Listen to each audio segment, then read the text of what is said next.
So let's say you found the skeleton. How would you tell it's a dinosaur? You personally, how would you decide?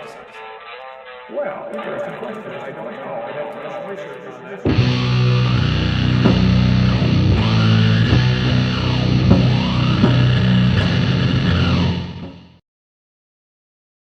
All right, we are live with Kent with Bent 31, Hovind 3 cubed. I don't know. It's ambiguous because of the whole Alien 3 thing. But what are you gonna do, right? So Bent, Alien cubed. Yeah. What is up? Not much. Got a drummer, trying to get a new guitar player in the band, of course. And then no one cares about that. But Kent is asking himself questions and then giving the wrong answer to, and then looking smug as he does it. It's pretty awesome. It is great. It is crazy. And oh, what? 15 minutes ago, Bent was informed of a website called Duolingo and is now trying to learn Spanish and Klingon. and what? And Klingon. Ever heard of it? Klingon. Yeah. All right. Well. Yeah. So that means eventually when you learn Klingon, we're going to have to do a stream entirely in Klingon. Mm-hmm. Yep. Mm-hmm. I need a Klingon guitar or whatever they're called.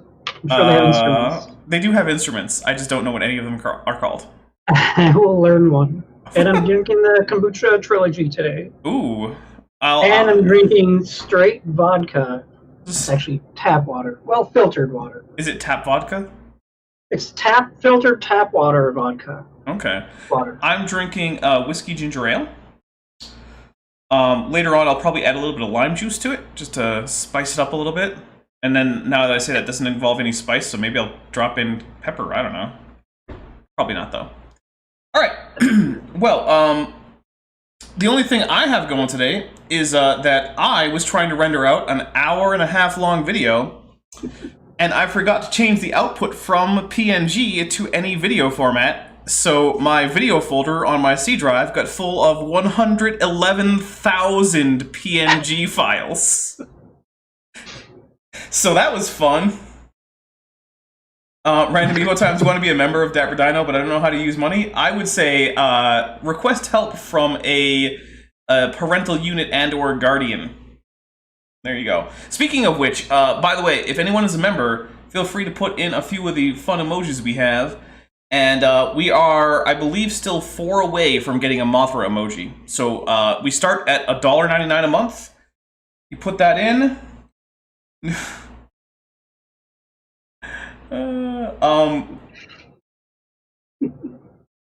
So there you go. But I think it's time to just get into some Kent Hovind, right? Like, why are we standing on ceremony? I don't know. All right. Why not? Oh, it's only been 3 minutes. Oh, it's because we haven't described the drink rules, but then we got a Mothra. Oh, yeah, the drink rules. We have to do the drink rules. Okay, the drink rules. We just did one. If Mothra or Godzilla show up, either in the form of that noise that you might have just heard, or in the form of any of my members super chatting the Godzilla emoji, or in the form of anyone with a Toho Kaiju profile like, you know, Mothra J Disco or one of the Goji fans showing up, we take a drink for that. Oh, and there's Godzilla. That's just to inject a little bit of randomness into this, because, you know, otherwise it's a little, you know, we have to wait on Kent, and who wants to wait on Kent for anything? Nobody. But we also drink whenever Kent gets something right that he's not just quoting. If he gets it right on his own, we take a drink, because you know what? Cheers, Kent, you got something right. We also take a drink whenever Kent is so stupid that we just kind of have to. And we take a drink whenever Kent tells a joke and we don't even notice until after that it was a joke. And we're like, wait, that was a joke. Okay, hold on. And no one laughs. Yeah, no one laughs. If you notice it, that's fine, as long as nobody laughs at it. Right. All right, so I think that actually does cover it. So are we ready for some Kent with Bent? Oh, yeah. Okay, here we go. Here we go. How bad could it be? We certainly were smart as far as biology goes. This little spider is one of the, little nothing, it's 150 feet tall. It's one of the Nazca line images. We cover some of that on video too, but They knew that to make this spider with no eyes, because it's blind, these little spiders are extremely rare. It's only 1/8 of an inch long, and it lives in caves, in the dark, in the Amazon, 1,000 miles away from where the drawing is. Okay, let's take a drink real quick. But why? I am about to explain, because that was stupid. Alright, so, first of all, Kent Hovind is cribbing notes from the ancient aliens people, which is already kind of stupid. Second, the Nazca lines are processional mazes. This is something that you might be familiar with if you are familiar with Western European cathedral architecture, which I'm going to go ahead and guess most people aren't. But one thing you can find in cathedral architecture are what are called prayer mazes, or just mazes or meditation mazes. Oh, Godzilla, take a drink. So, the idea is that you follow this winding path, right? And as you do it, you're supposed to be doing some kind of religious prayers or ceremony or something. And then by the time you get to the end, you've spent enough time meditating or whatever, and you're supposed to be calmed, or there's some spiritual benefit, right? But these are similar. These are processional paths for the natives that lived in the area, or, well, sort of still live, but the culture that made these is vastly different than any culture there now. So, they made these for religious processions, where they would carry around, you know, like, religious statues, and they would do prayers and things like that. But the thing about a procession is that it has to go in a continuous line, right? What are you going to do, jump across the desert to hop and do a new procession to make eyes? No, you have to make a continuous line. So when you're making a drawing of a spider in one continuous line, like, just imagine it with a pen and a paper. You don't get to lift the pen until you're done. And then when you're done, you can't draw anymore. How are you going to draw eyes? You just don't. That's the answer. You just don't. This isn't an eyeless spider. It's just a spider drawn by people who could only make one continuous line, and then they were done. So, yeah. Well, I like what Megan Fox's giant boob said. I've seen spiders that look just like that in the opposite hemisphere. Tiny spiders are common. Yeah, that's the other thing. It's just a generic spider. It's not even a very good look, like a very good representation of a spider either. Yeah, but like if you see the picture, like what is that? That's representing a spider. At the wheel, this little cat. Oh, goodness. Well, yeah, I agree. It looks enough like a spider. What is happening? I'm trying to get back to that point. Aliens came. Oh. 2.8 billion years old. But see, rather than whatever. race, it's in our 3/10,000th. I think it's amazing. I screwed it up. Whole geologic column is wrong. They just go back to the supposed part to feel. that Okay. you Stupid. They make a drink from where the spider with agree. no Okay, eyes. there it is. So one thing I want to point out about this spider is that it's not even right as a spider. Like these guys knew to draw this spider without eyes because it's some cave spider. It's got the wrong number of body segments. I mean, it's not even a good spider. So yeah. When they were drawing it, were they trying to get all of the anatomy correct on the spider? I mean, obviously not, because they Is that what their goal was, or did they just want something to represent a spider? So it's hard to say because they didn't have any writing, so we can't really check on exactly what they were doing. But if their goal was to get the anatomy of a spider exactly right, they failed miserably. It doesn't seem like there's any reason to think that that was their goal. Honestly, I think they wanted to put a shape up there that people would recognize as a spider. Honestly, I could even make the argument that it might be an ant with the wrong number of legs. It could be. I mean, that seems just as likely as it's a spider with no eyes because they were super smart about the eyes of spiders. 50 feet tall. It's one of the Nazca line images. We cover some of that on... Oh, Dapper done screwed up with a Godzilla emoji for $2 from TD Lane. That's a drink.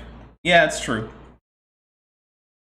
Alright, the secret is that I pre-staged a little bit because of the PNG debacle.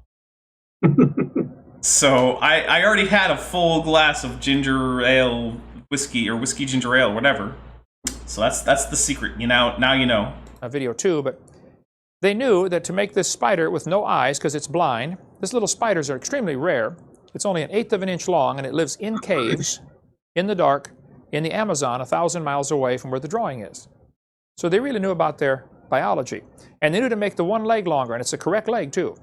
Third leg down on the right side. That leg, during mating season, for 15 seconds, that one leg grows longer and exchanges DNA off the tip of that leg. Okay, I'm gonna drink again because that's just I almost broke my PG-13 rule. Why don't you explain for the audience why you're drinking? Oh, and I didn't even have Kent up for that. That's okay. Yeah, I'm a full class ahead of everyone, Mug Mayfair. Oh, and hey, Side Cycling, how you doing? I hope that. So I don't want to get too specific, but Side Cycling, I noticed that you had an unfortunate event happen with your transportation, and I hope that all gets fixed. So yeah, good luck with that. That sucks.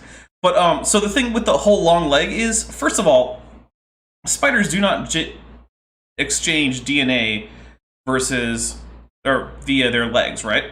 What they actually do is male spiders have a spermatophore, which is Greek for a seed bearer, on each pedipalp. And the pedipalp is the mouth part that is lateral to the fangs, right? So you got fangs in the middle on the medial side, and just lateral to that, you have pedipalps. And by the way, drink from Mothra, yep. The pedipalp basically means foot mouth part because they look like the feet of the spider. But on male spiders, they have a little sperm-bearing ball at the end, and they use that to transfer sperm. So no. Plus that long leg, that's just how you get to the pathin from it. Also, for $49 reduce, Ian Chen says, "Hi, Daps and Vent. It's 11 a.m. Can listen while I work. Awesome." What is it, Wednesday morning there? That's the way to do it. That's the way to do it. Listen while you work. If you can do that, man, that's so much fun. Yeah. Oh, by the way, Ian Chen, I have a video coming out that I just finished rendering yesterday, but it's not going to be out for a while, called Fraud Down Under. Oh, and drink again for Mothra, yeah. So, Ian, I'm going to be starting to talk about some Australia stuff pretty soon. So, look forward to that. Here we go. More Kent. And they knew that. Ah. So they were not ancient, not stupid. They were ancient, but they were not stupid.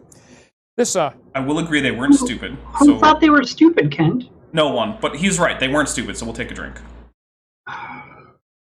Kent It's got something right. Yeah. They weren't stupid.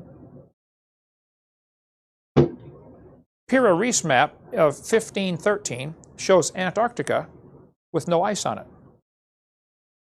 How did they know to, first of all, how did they find Antarctica?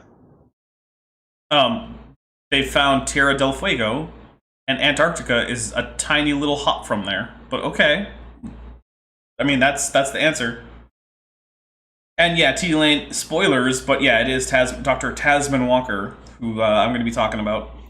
In after Fluffy Dino Lads finishes, which the next episode should be next Is it this Thursday or next Thursday? I gotta double check, but I think it's this Thursday actually. But oh, also Ian Chen for a $2.99 reduce says, "Great, can't wait. Bent, need to ask. I don't know what you need to ask Bent, but ask away." But we're gonna go with some Kent though. How did they know to map it with no ice? Something was different, okay? This metallic sphere was found in South Africa. It has 3 parallel grooves around the equator, but it was found in what they said was pre-Cambrian material, 2.8 billion years old. Bent, what's the problem with all of these out-of-place artifacts? Every single one of them? Provenance, but so there's a sphere that's old. Yeah. Like, what is that? Oh, for $2.99 dues, Ian Chen says, Hawaiian shirt or RJ book, you choose. Despite not wearing them, I love my Hawaiian shirts. But come on, man, it's the RJ book, especially with the RJ in the chat right now. I know. Come on. There you go. Actually, I want to say thank you. I don't know who it was because there wasn't a card or anything with it, but someone got me the Paleo Artist Handbook by Mark P. Whitten. It arrived yesterday, and it was completely out of the blue. No one said anything about getting it for me. So whoever you are, if you're watching this or you watch this in the future, thank you very much. It is excellent from what I've gone through so far, which is not all of it, but so far it is really good. Oh, and there's Mothra. I'm gonna have to get another drink pretty soon. By the way, I mean, I guess I don't. But... I'm gonna blame like Paul Lagia for this one because I actually think that's who's making these noises happen. So Paul Lagia, if you're watching this, darn you! I'm gonna blame Legs because I always blame Legs. Yeah, but no one knows who Legs is. Yeah, they do. He was on an episode. Was he on? Oh yeah, he was with Landon, wasn't he? I don't remember which one, but I know he was on like a month ago. All right, fair enough. Yeah, we'll blame Legs. All right, but let's get more Kent in. Well, of course, I disagree with the 2.8 billion years. It's a human artifact, quite obviously, found in rock, supposed to be 2.8 billion years old. But see, rather than question, maybe it's not 2 billion years old, guys like Michael Cremo, who wrote the great book on stuff like this, they're called OOPART, Out-of-Place Artifacts, OOPART. He studies all kinds of these things. Now, he's a Hindu. Michael Cremo has the book Hidden History of the Human Race. He says this proves aliens came and visited the Earth 2.8 billion years ago. I don't know if that guy's Hindu, okay? But the usual Hindu explanation is that humans have been on Earth for billions or trillions of years. And also, for $2.99 reduce, Ian Chen says, done. I was hoping you'd say that. It's a top book. It is a really good book. That reminds me, I can't do it this week, but one of these weeks I'm going to have RJ and Jackson on to talk about The Rocks Were There, or RJ to talk about Evolution Slam Dunk. So, yeah.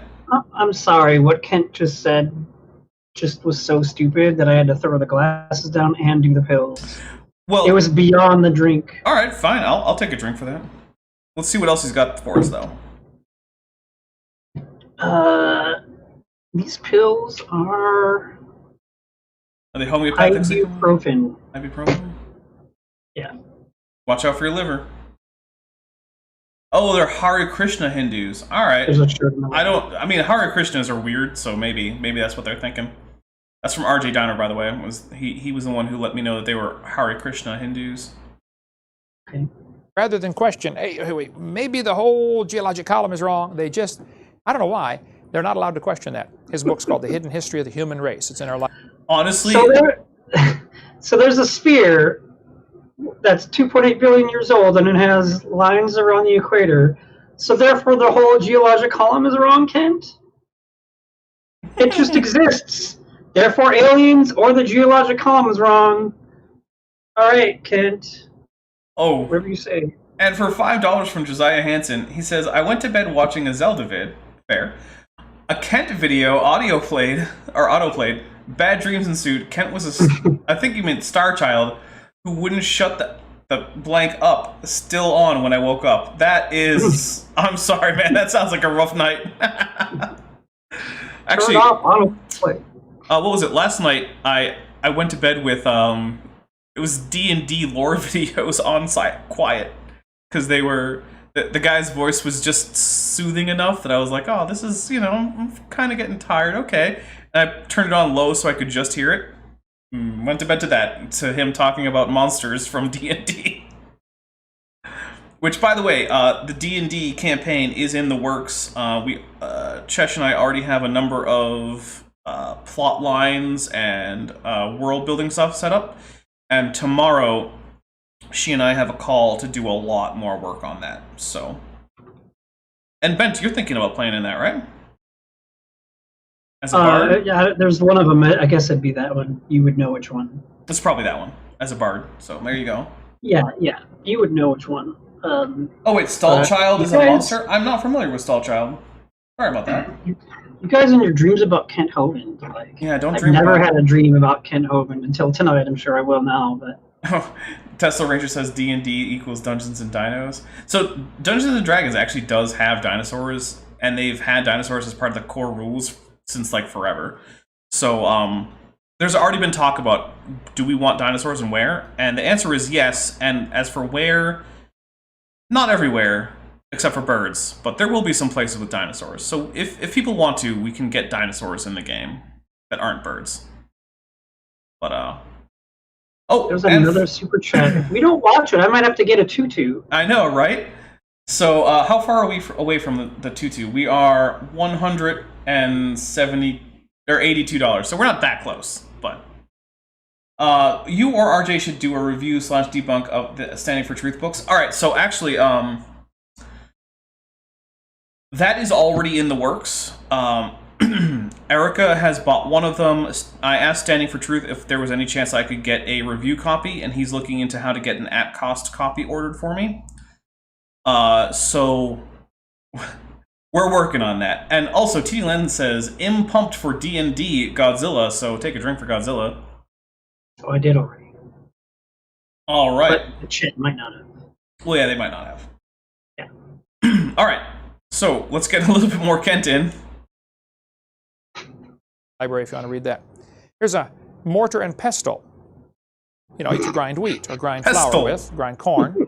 The problem is, it's in rock, supposed to be 33 to 55 million years old. Providence, Kent. Providence. So what do you conclude? Well, again, aliens came, visited the planet. These little spirals were found. The thing that's amazing about these little spirals, they're made of tungsten. Very difficult metal to work with, very difficult to refine. And these things are 3/10,000ths of an inch, 3/10,000ths of a millimeter.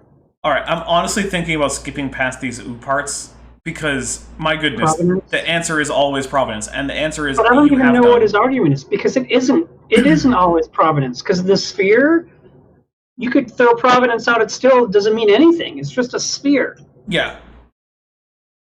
That's it.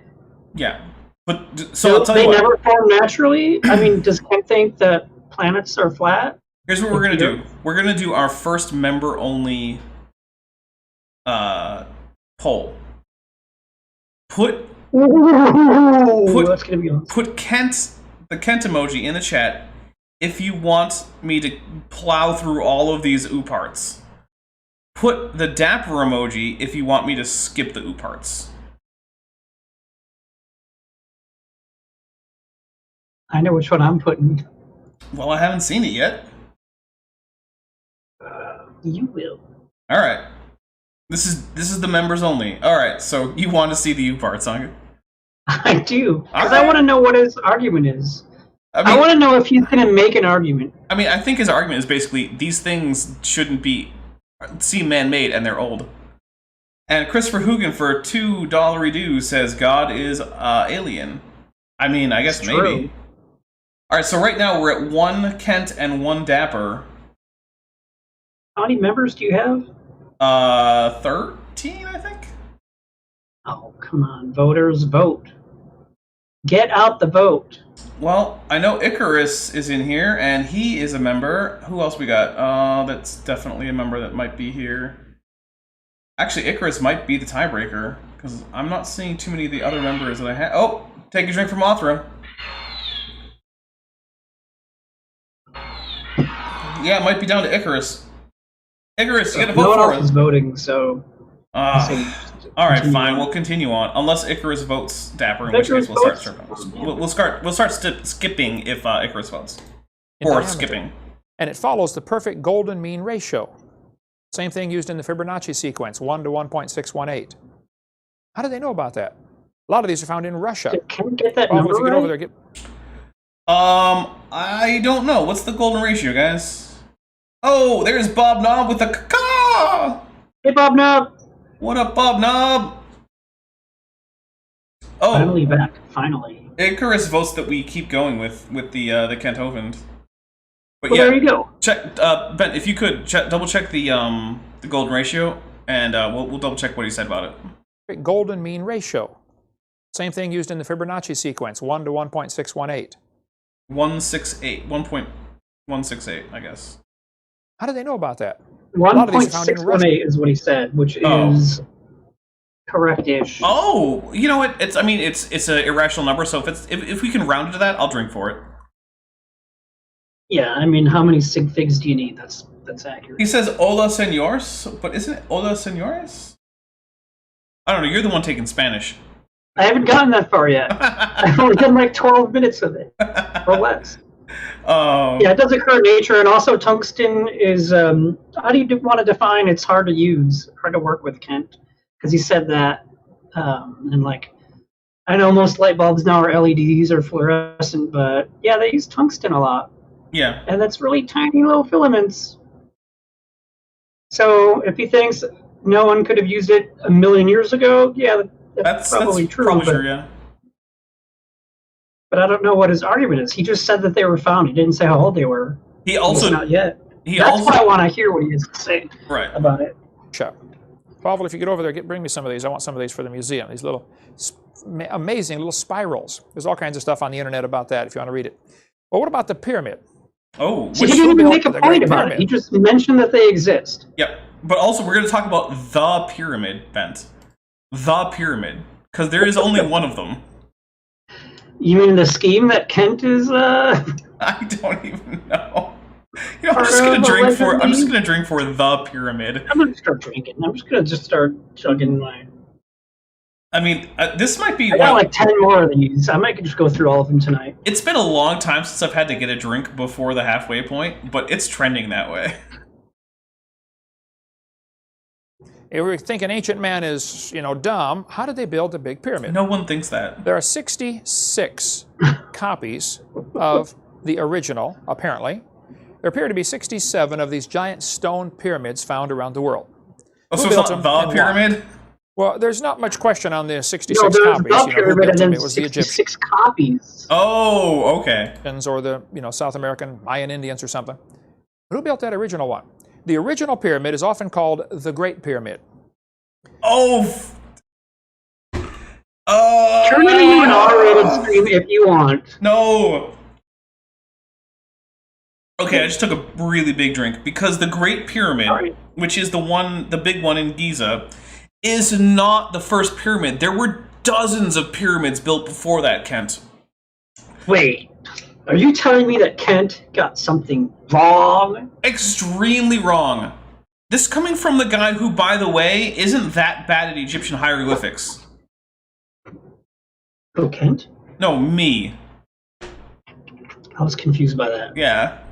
Yeah, there were dozens of previous pyramids.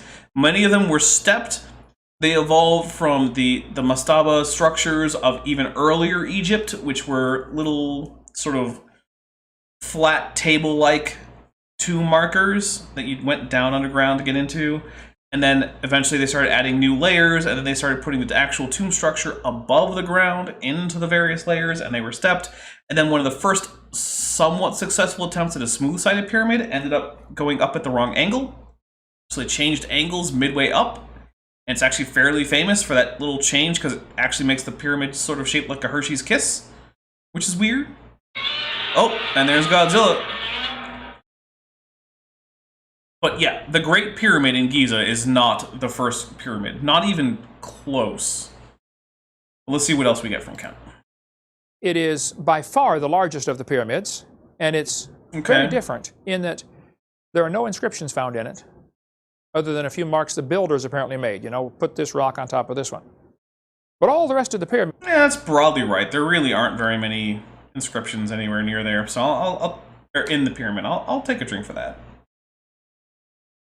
In Egypt have all kinds of hieroglyphics. This is King Herman, the greatest guy that ever lived, blah, blah, blah. No, Kent. They don't all have lots of inscriptions. The 3 pyramids at Giza are all mostly devoid of inscriptions on the inside, but they're full of inscriptions on the temple complexes that were associated with them. Oh, and my goodness, there's Mothra. We're basically just watching a Godzilla movie at this point. And drinking heavily amounts of fluids. Yes. Not this one. The greatest pyramid, the biggest building on Earth by far, has no inscriptions. Wait, the biggest building on Earth by far? Bent, haven't we been and seen Burj Al Khalifa? Oh, take a drink for Mothra. Yes, we have. It wasn't finished in its construction yet. Because we're old. We were over Dubai that long ago. Yeah, but I'm fairly confident that there have been many bigger buildings. Building in the world that's quite a bit taller than the Great Pyramid. I would be willing to say it even has a higher volume. That I don't know. I don't know, but if anyone wants to double check on the volume of Burj Khalifa versus the Great Pyramid, yeah, and Icarus points out the Great Wall of China. See, one thing I'm a little bit iffy on is, does that actually count as a building? Because, it's a wall, but it has, guard towers. I don't know. That's one of those things where I could see arguments on either side. So I don't know. And then Random Evo Time says whiskey versus brain. Yes, that's and actually, yeah, it is Burj Khalifa. It's not Burj Al Khalifa, which, whatever. Mothra. All right, here we go. I'm running low. I'm well past the halfway point. Oh my goodness, Godzilla! Was that you? No, but Bob Nobby is in the chat. Good point. Who built it? Why was it built? Well, there are 4 theories about the Great Pyramid. And they fall into 2 general categories. Maybe. One theory says it was built before the flood by some godly people, i.e. Adam, Enoch, maybe, I don't know. Okay, hold up.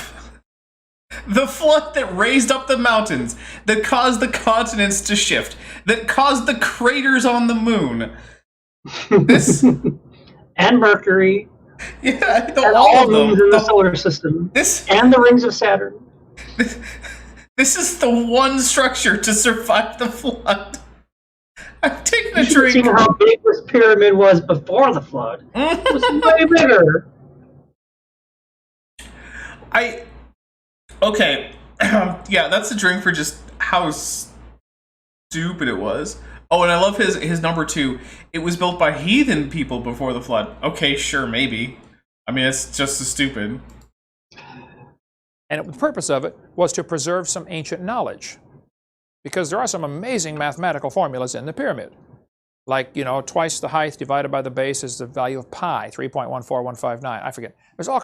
Look, okay. If you take any structure and you look for any measurements of it that you can multiply or divide or add or subtract to find significant numbers from mathematics, you're going to find them. That doesn't mean they were designed to be there. Yeah. Yeah, and Megan Fox's giant boob says, so, not real theories. It was a giant tomb, Kent, nothing else. Yeah. Although, Ben Carson thinks it was a granary for Joseph from the Bible for the 7 years of plague. He thinks the Egyptians were storing grain in there, even though the vast majority of the volume of each pyramid is just stone. Like, a stone box would be a better granary than any of the pyramids. But no, Ben Carson seems to think they were granaries. But, yeah. Oh, well, let's see. Keegan Rankin says that the Burj Khalifa is 330,000 cubic feet and the Great Pyramid is 91.8 million cubic feet. So, I mean, hey, I'll go ahead and say that, yeah, then in that case, the Great Pyramid is much bigger in terms of volume. So, maybe it is the biggest building. Fair enough. And Bob Dobb points out that the pyramids are shorter today. Stupid erosion. Oh, take a drink from Mothra. The Sphinx's head is much smaller, but that's because someone had it carved down because they wanted it to look like them instead of the original.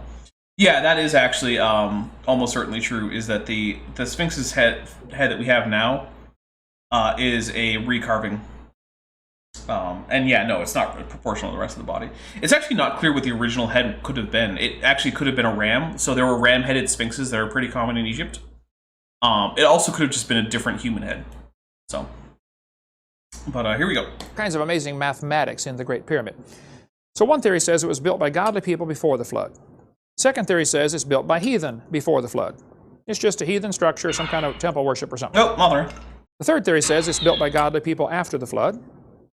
And the fourth one says it's built by heathen after the flood. Okay. Probably it was not built during the flood. I think we could probably all agree on that, okay? Not a good time to build a pyramid. Yeah, I guess not. I kind of lean toward number one, but I wouldn't prove that. I couldn't prove it and wouldn't be dogmatic about it. I think some godly people, probably Enoch, built this pyramid to preserve the gospel story. One of the theories on all this is, of course, Adam did not have a Bible. Oh, Mothra. So God gave him the gospel story in the stars. This is what many people think, and I kind of lean that way, though I'm willing to discuss it. Wait. Oh, another Mothra, but is he going back into astrology? Who knows? Who knows what he's talking about? He All right. sounds like a completely insane person right now. Well, here's the thing, though. Mothra, doesn't matter, because I'm out. I have to be right back. So we're gonna take one of our earliest intermissions ever because I am out of beverage already. Is this intermission number 1 of multiple? Potentially, unless Kent gets a lot smarter. Okay, I'm gonna run an idea by you off stream. Okay, it'll have to be quick because I'm gonna grab a beverage. Oh no, let's do the intermission now. Okay. Dinosaurs all over YouTube are depending on you to help them through the hunting off-season.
Oh, Nani?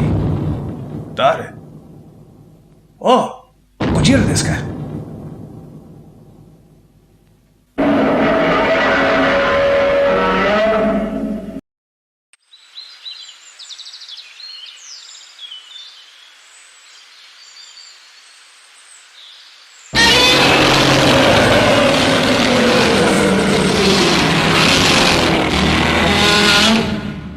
Hai, Gojira-san.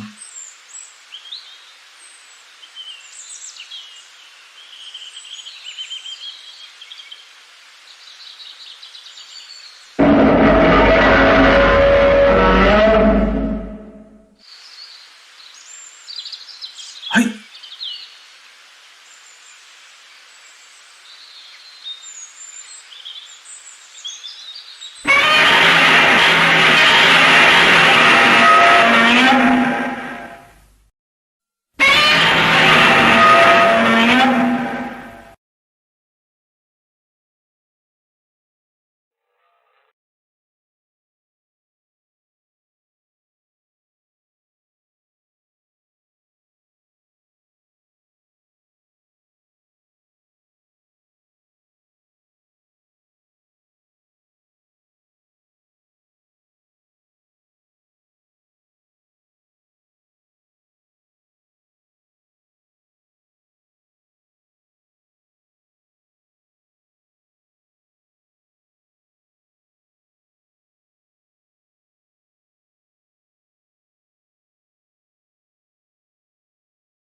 We were both muted.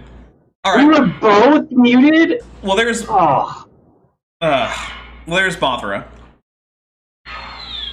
Sorry about that, dudes. Yeah, we were muted. But have a good show, Chesh. And I really do kind of hate it that the only time that works for both you and I, as well as all of Chesh's guests, for her that time of the month show, is basically the same time. But well, you know what we could do is just completely cancel Kent with Ben, shut down your YouTube channel, and just everyone go watch Chesh's stuff instead. Yeah, we could do that. Could do that. We might. But I have a better idea. Okay. Let's just keep going. All right. Let's I like keep that. Going and people watch us and people watch Chesh, and that's great. Mothra. And we'll all get drunk on non-alcoholic apple cider vinegar tonic. That sounds weird. Send me some of that. Noah did not have a Bible.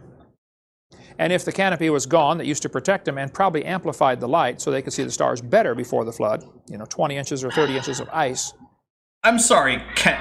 Oh, first of all, Mothra. Second of all, that was stupid. Yeah, that's the second thing is I added some lemon or lime juice to this. It's pretty good. I'm sorry, but 30 feet of ice is basically 30 feet of water.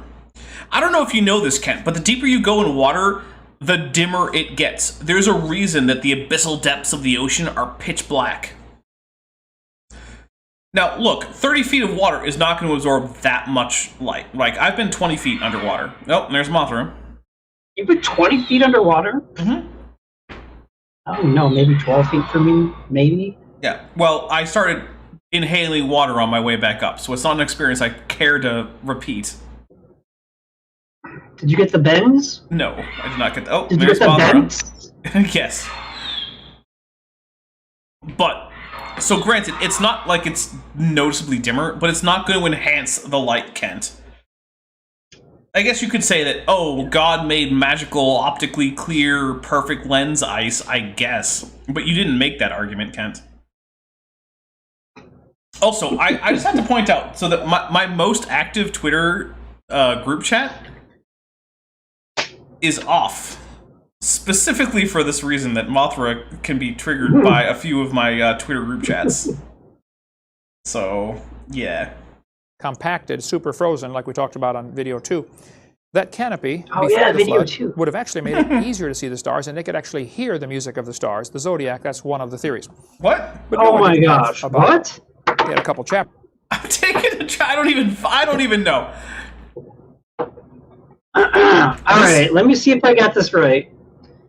30 feet of ice would allow you to hear the stars. Kent Hovind, whatever year this is. 2009 or something? 2008, maybe? All right, Kent, you know what? You've convinced me. You're back to being a young Earth creationist. I'm back to being a Kent Hovind believer. By the way, at some point we have to actually do a Leaving Young Earth Creationism with you. We'll see about that. Come on, man. We'll see about that. All right. Yeah, all right. Tell you what. Why don't we plan on doing that sometime? All right, but that's Mothra. Breaking news: Ben Tartan has agreed to do a Leaving Young Earth Creationism. It can't be this Breaking news. It can't be this weekend though, because I'm going to be on with Dr. Dan Stern Cardinal about. That guy. About. Is that another? God, Mothra. Mothra's going to kill me tonight, but that is this Saturday. We're going to talk about viruses.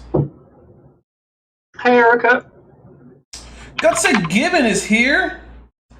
Everyone's here. Yeah, seriously, 25 or 26 or whatever it is. Yeah, hit like, you nerds. But let's hit play on Kent. Because Adam actually wrote part of Genesis. Okay, we cover that in the teledose coming up here soon.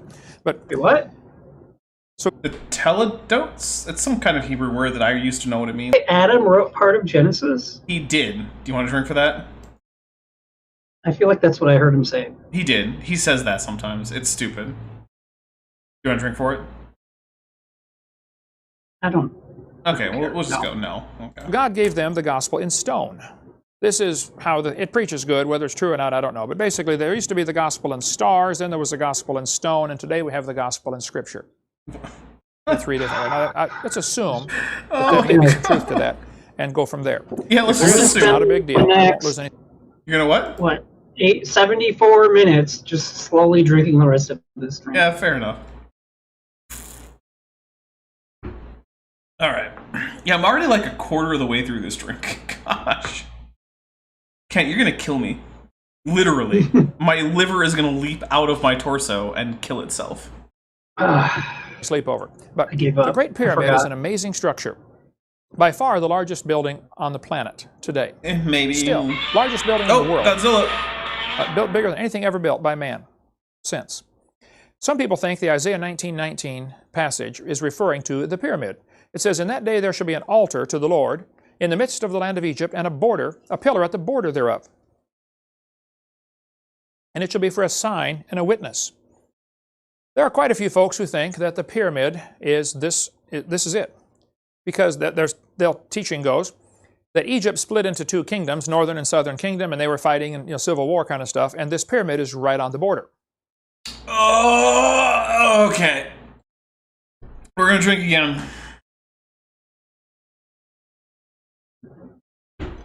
Egypt was a united kingdom and a split kingdom several times. However, the general trend was for the united Upper and Lower Egypt kingdoms to become more common over time. So Egypt, saying that Egypt just split at some point, and there you go, it just split, is possibly the least accurate summation of Egyptian history that it is possible to have. Also, that thing that I was just accidentally collapsing against my desk is a bottle of glue, and I put it on the other side of my desk, so I don't do that anymore. So the largest building in the world is the Boeing Everett factory in Everett, Washington, Wait, by volume. I've been to Everett. Yeah, me too.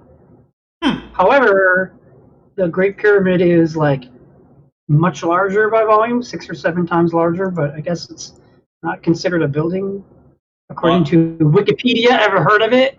I have, but why isn't it at a building? I don't know why the pyramid would be a building. You know what, I'm just gonna give it to you. You know what, Kent? Oh, Mothra. It is larger than the largest building. I'll just say that, yeah, By a Kent, you're right. significant It's the largest. Oh, and there's Godzilla. So drink twice, I guess? And 3 times.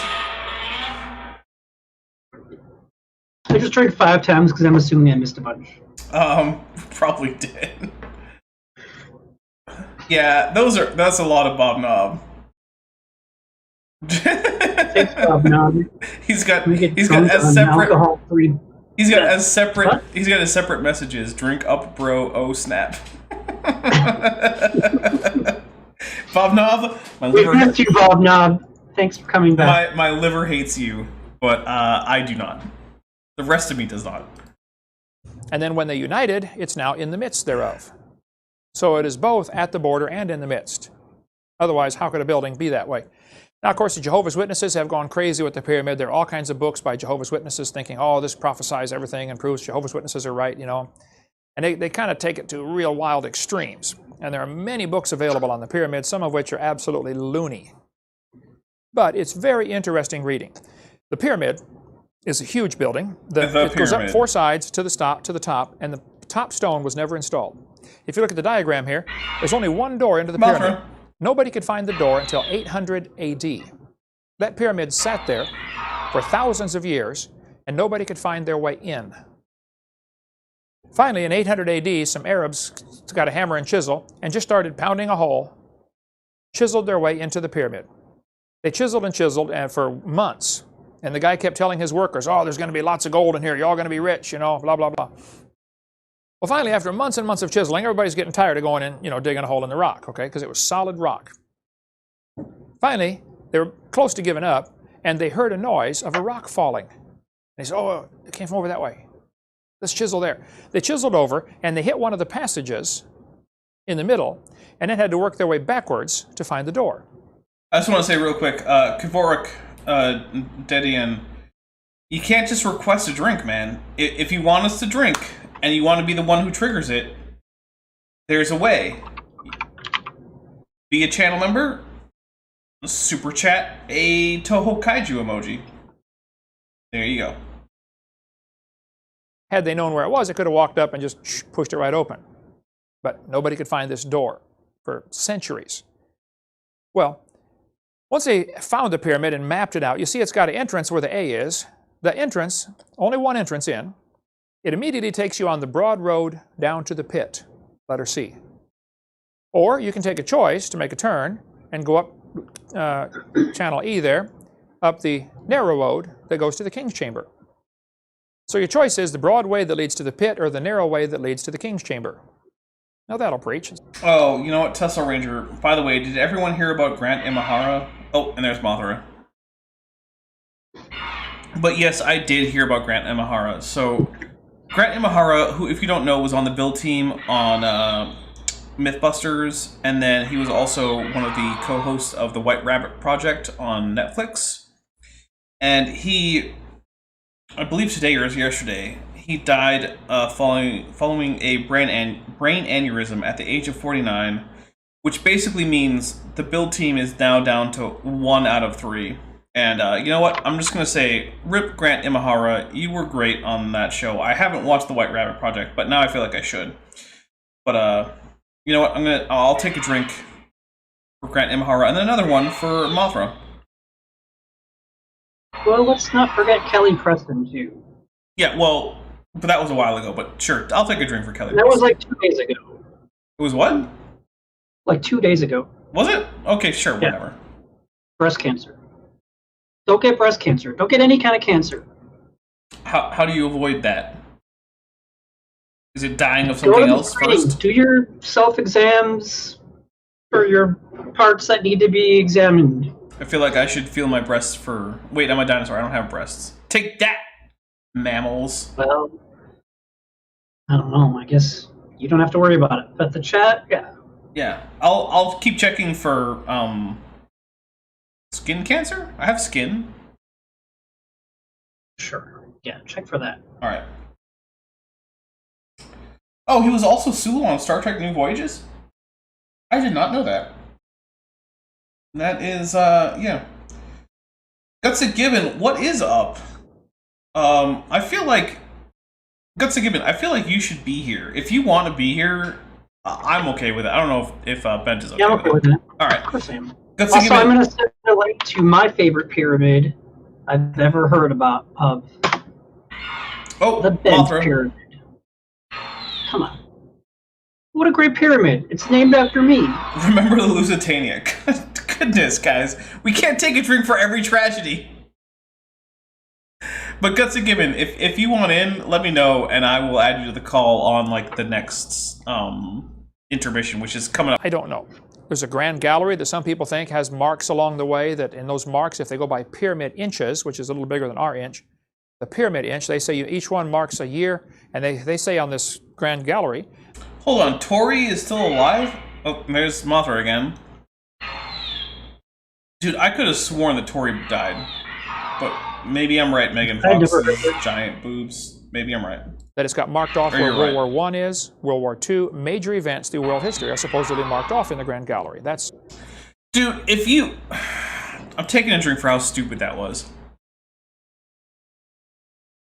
If you have a bunch of random grooves in some tunnel, and then you just assign some arbitrary measurement to them, then yeah, you're gonna get grooves at significant points in history, quote unquote, as long as you're willing to just say what you think significant events are. This is literally the Bible code. And Ben, I don't know if you know about this, but have you ever... You've heard of the Bible code, right? Yeah. Have you heard about the Moby Dick code? I don't think so, but it probably works the same exact way. It does work the exact same way. It turns out that any group of essentially random information that's large enough that you assign this whole, like, oh, if we skip this many, units of information and take, whatever we find there after we take out the spaces or whatever, yeah, with a big enough block of text or block of grooves or whatever, you're going to find significant things as long as you don't have some specific predefined pattern that you're looking for. if you can just look for whatever pattern you want, you're going to find patterns. Because even random noise is going to generate some patterns that seem meaningful. Like pi, at some point in the first, I don't know, 500 digits, I think there's 6 9s in a row. Oh no! That means that... And so I remember hearing about a joke, I don't know if it was Feynman, someone was like, I'm not going to do it because it takes too much, but if I memorize pi up to that point, I could just say to all 6 9s, 9999999, and so on and so forth. And that'd be funny. Yeah. So is there the rocks were there code? There is. I'm gonna find one. Well, I mean, I don't know if you could find it, but if you were to enter, so if you were to do the same thing that the Bible Code people do, which is delete all the spaces and just use the letters, right? And then just pick skip numbers, like every 4th or every 13th or every 27th letter or whatever, right? And you were to do that for the rocks were there. Just delete all of the those spaces and punctuation marks, and don't care about capitals or small letters, right?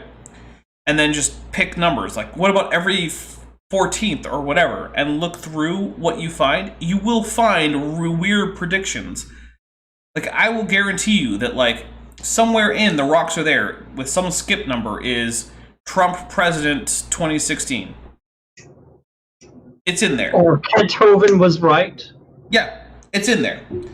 It means literally nothing with a text that big. It means that we have books with tens of thousands of words, but only 26 letters. Yeah, and Icarus is right. Basically, pareidolia with numbers. Exactly. It's just pareidolia with numbers. But let's get a little bit more Kent in here. Some of the stuff you read in these books when you read about the pyramid. It's the largest building by far. It contains enough stone to build a 10-foot-high brick wall all the way around Texas. Or France, they're about the same size.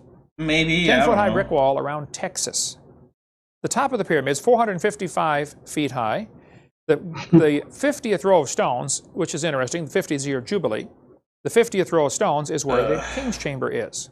And those who teach that the pyramid has... Okay, hold on, I'm going to take a drink.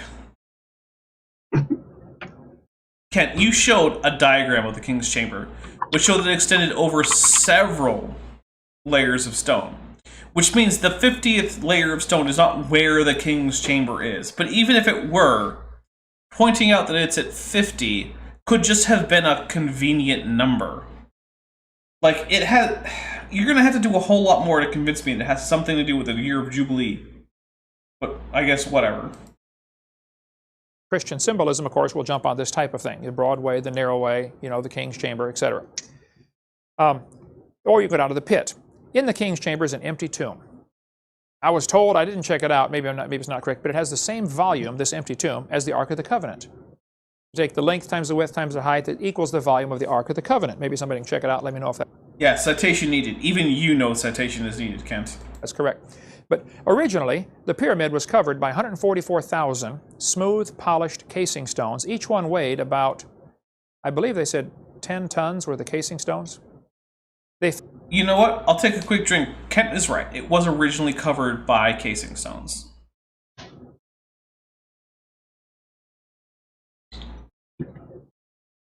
Also, I'm almost out of this drink. Fit together so tightly, in many cases you couldn't even find the seam. And in all cases, I was told, you can't even get a piece of paper between them.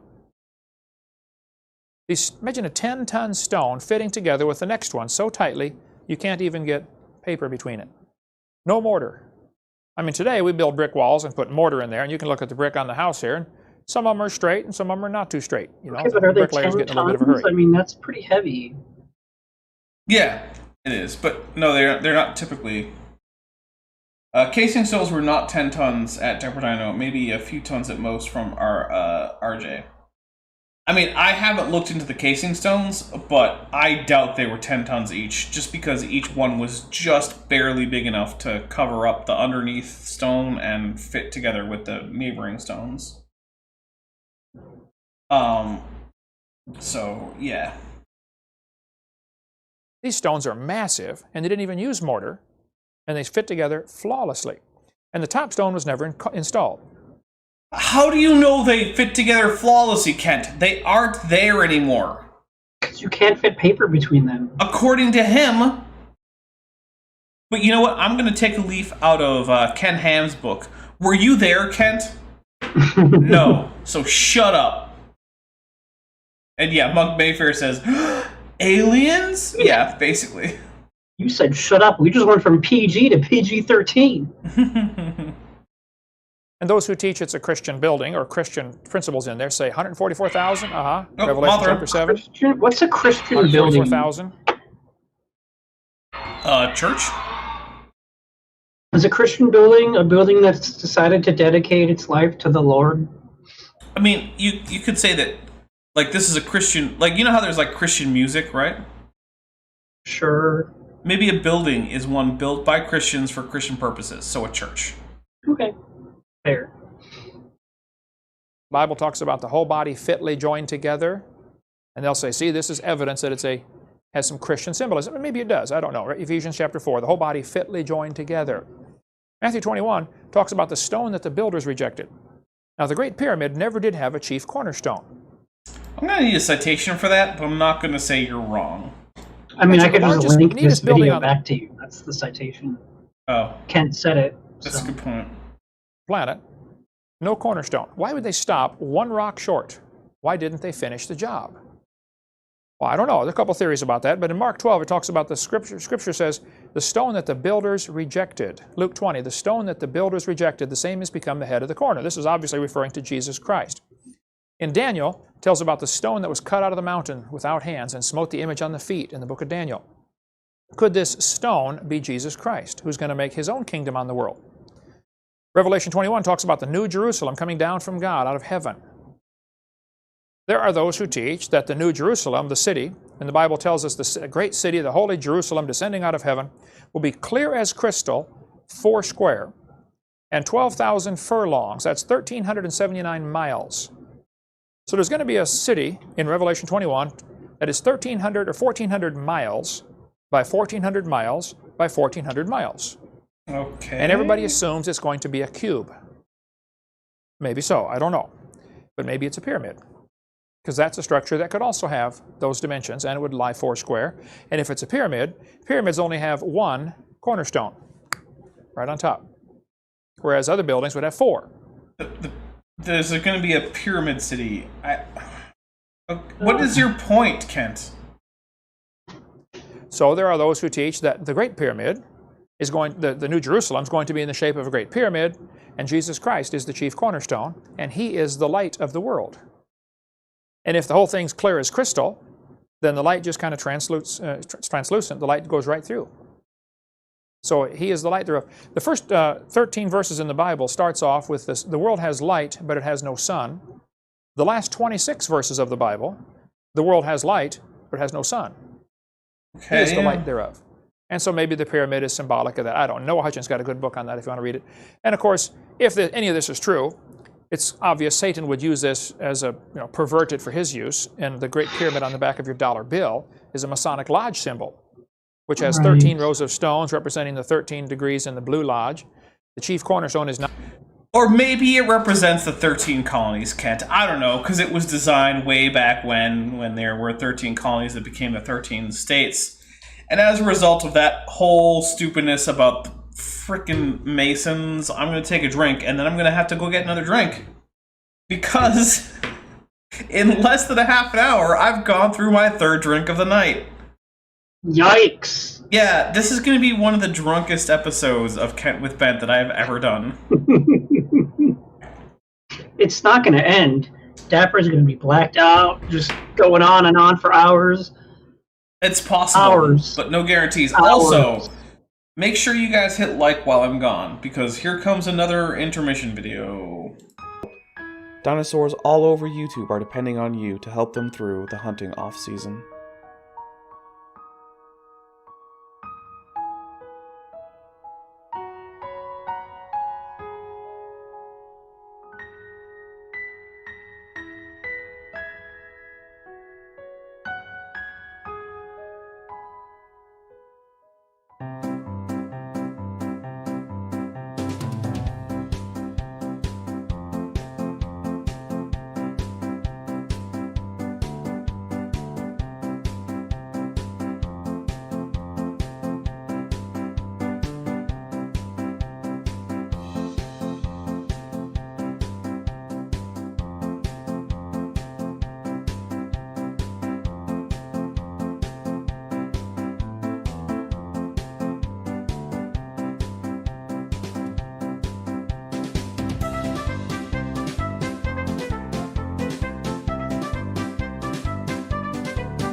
Okay. We're not gonna do the Godzilla part.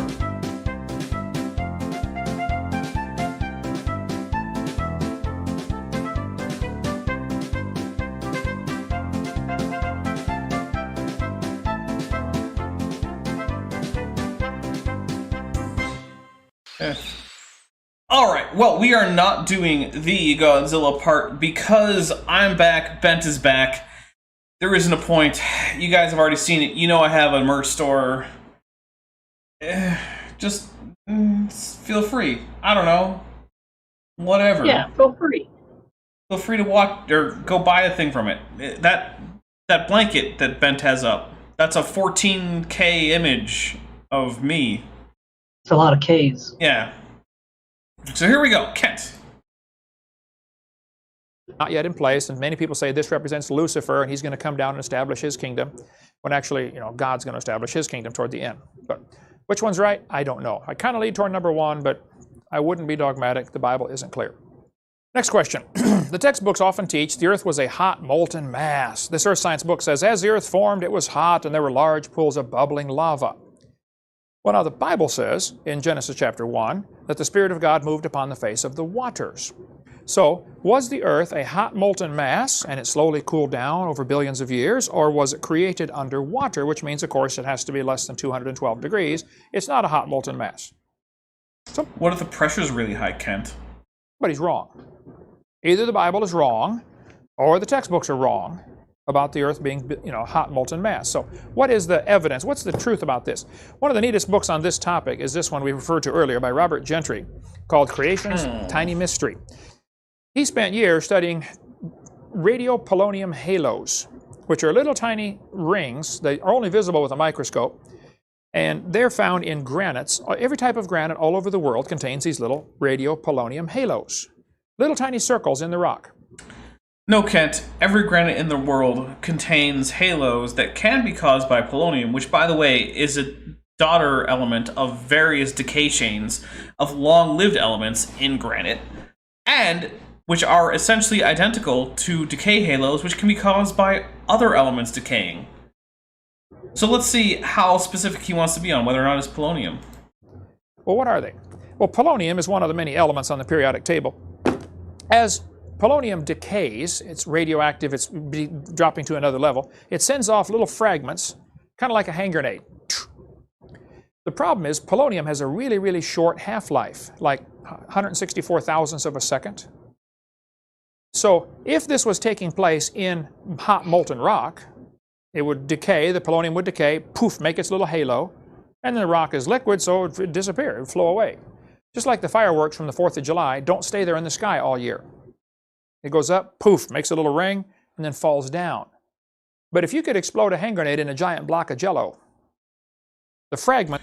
Oh, Robert Atson pointed out, it is true. Polonium is one of several elements. Good point, Kent. Take a drink for Kent being right. Ooh, I forgot to stir enough. That was way too much lemon juice. Give me a second. There we go.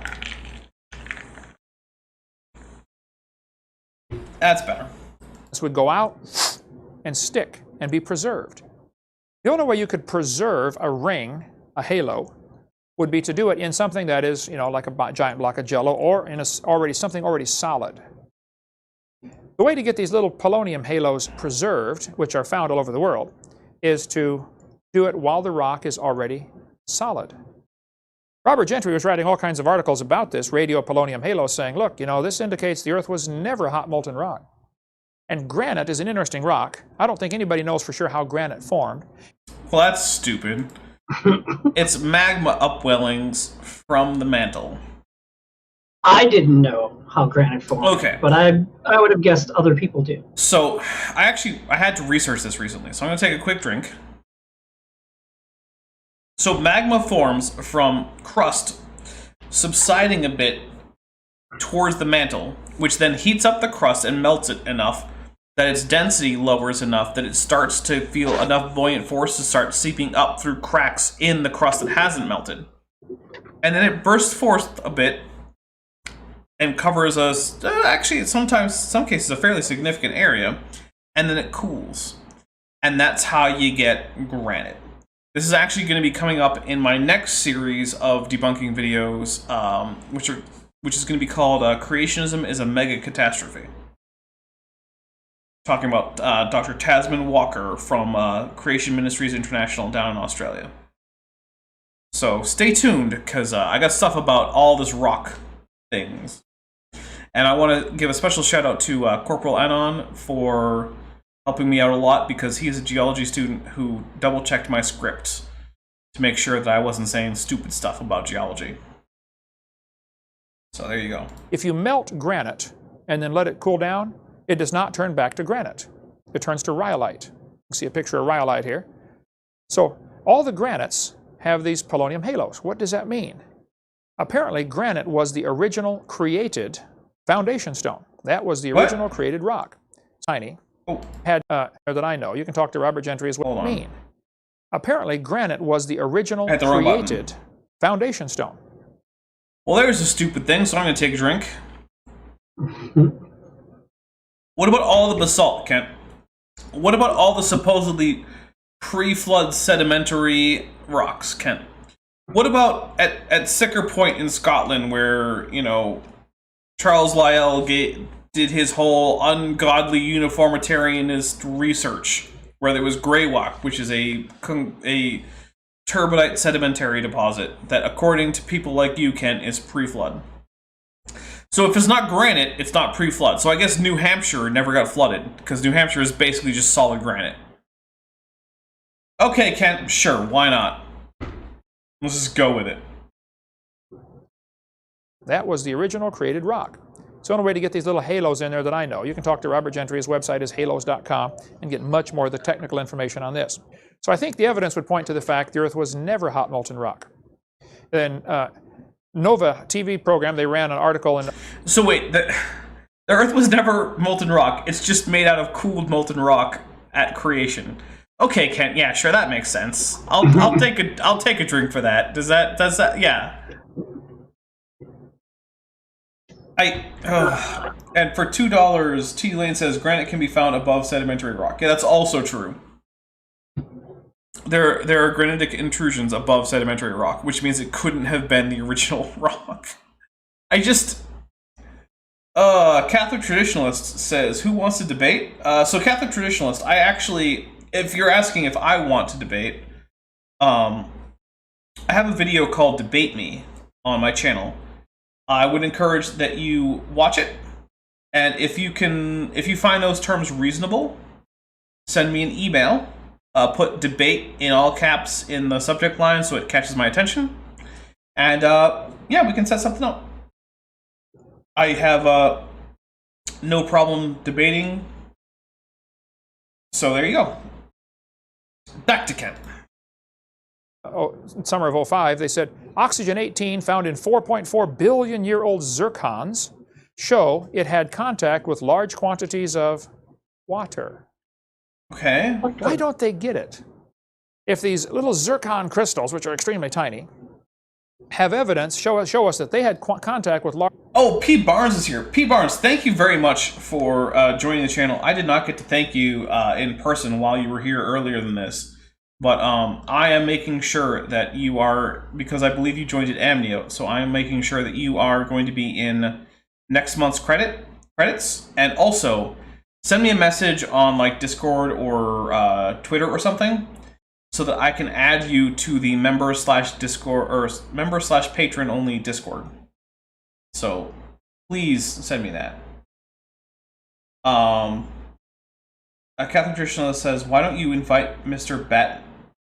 Batman or of Batman.com? He's destroy you. I don't know who that is. Honestly. No idea who that is.